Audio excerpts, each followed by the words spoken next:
Hi friends, welcome to channel.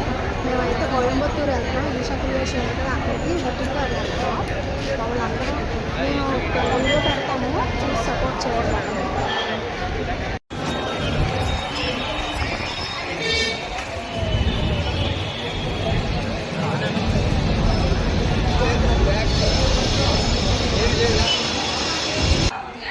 Hi friends, welcome to my channel. మేమైతే కోయంబత్తూరు వచ్చాం. ఇప్పుడైతే Isha creation, తర్వాత ఏమో పళని, తర్వాత ఏమో ఊటీ, అవన్నీ చూస్తామండి. మేము మా వీడియోని చూస్తూ ఉండండి, అన్నీ చూపిస్తాం. మేము ఎక్కడికక్కడికి వెళ్ళింది.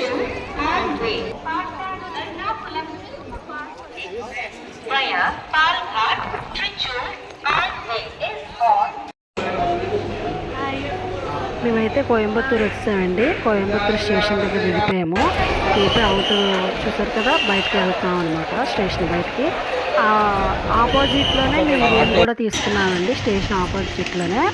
ఇదివరకు ఎప్పుడైతే మేము ఎక్కడైనా టూర్లు వెళ్తే ఎక్కువ రూమ్లు అన్నీ చూసుకొని వెళ్ళేవారం అనమాట, ఏది నచ్చుతుందో నచ్చదని.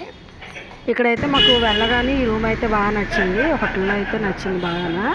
నచ్చగానే ఇంక మేము తీసుకున్నాము. కాస్ట్ కూడా చాలా ఎక్కువ ఉన్నాయి హోటల్స్లో రూమ్లు అయితే. కోయంబత్తూరులోనే కాస్ట్ ఎక్కువే ఉంటుందంటండి.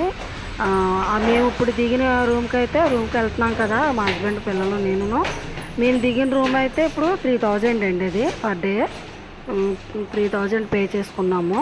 అలాగా 4 days ఉన్నాము అన్నమాట మేము.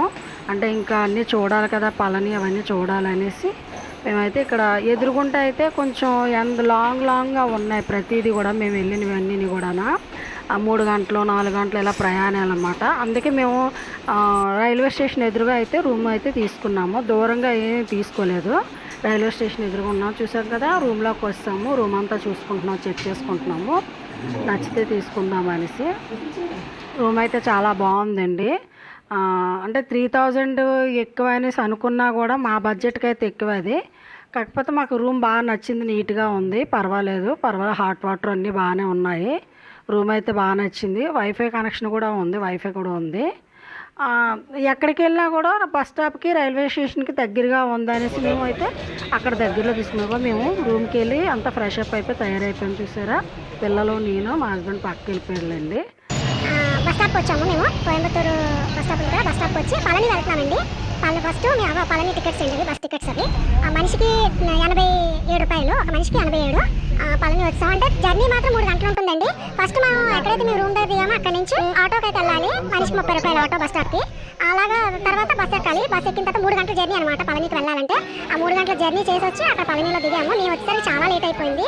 అయితే మళ్ళీ పళని పై కొండ మీదకి వెళ్ళాలంటే వచ్చేసాక కొండ మీదకి వెళ్ళినందుకైతే సుబ్రహ్మణ్యేశ్వర స్వామి అండి గుడి. కొండ మీదకి వెళ్ళినందుకైతే మామూలుగా అయితే మనం వెళ్ళలేము, వెహికల్స్ ఏమి ఉండవు. ట్రైన్ ఉంటుందండి, ట్రైన్ ఒకటే ఎక్కాలి. ట్రైన్ అయితే చాలా ఎగ్జైటింగ్గా ఉంటుంది, చాలా బాగుంటుంది. దాన్ని కూడా టికెట్ తీసుకోవాలండి మనం. 3 గంటల లైన్లో నుంచోవాలి. ఎవరైనా కోయంబత్తూరు వస్తే తప్పకుండా పళని విజిట్ చేసి సుబ్రహ్మణ్యేశ్వర స్వామిని దర్శించుకోండి. వీడియో లాస్ట్ వరకు చూసినందుకు థ్యాంక్ యూ అండి. నెక్స్ట్ వీడియోలో మేము ఊటీ వెళ్ళింది, ఊటీలో ఏమైనా చూసామో అన్ని మీకు షేర్ చేస్తాను. Please like, share and subscribe. Thank you.